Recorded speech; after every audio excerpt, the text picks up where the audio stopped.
Welcome back to another video. I didn't post yesterday because not that much stuff was happening, and I don't like to make clickbaity weather videos, but anyway, if we take a look to the south, specifically the southeast, we're gonna have some pretty heavy rain falling from Louisiana all the way through South Carolina.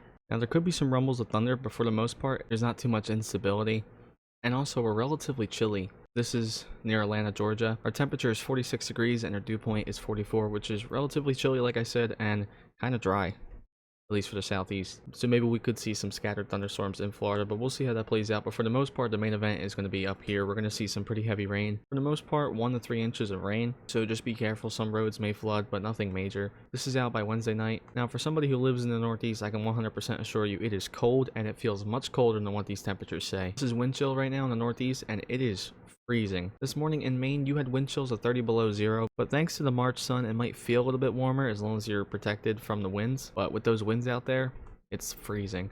But tomorrow we're going to warm up. We'll be back in the 40s and 50s for the most part. Some people will be in the 20s still. Much better than being below zero, especially for you, Maine. But here are these relentless wind gusts right now. Some people are gusting well over 40 miles an hour. Some people actually reported 60-mile-an-hour wind gusts. Not a good way to start off meteorological spring. Even though we are going to warm up Wednesday, we will cool down a little bit into the weekend, but by Monday of next week we should warm up even more, and possibly for some people in the Northeast, maybe, just maybe, we could see our first thunderstorm of the season. But on Tuesday of next week, we have another low pressure system moving out of the Rockies into the Midwest, and potentially we could see some thunderstorms with these two storm systems right here. Potentially. And this line of thunderstorms could stretch all the way from New York all the way down to Texas. That's what the GFS is saying right now, so potentially. I mean, we have relatively chilly air behind this, so this cold air is going to be lifting up that warm air, producing heavy downpours.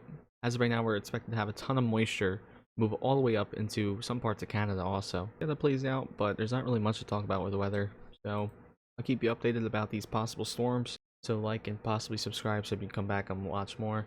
Anyway, thanks for watching. I appreciate it.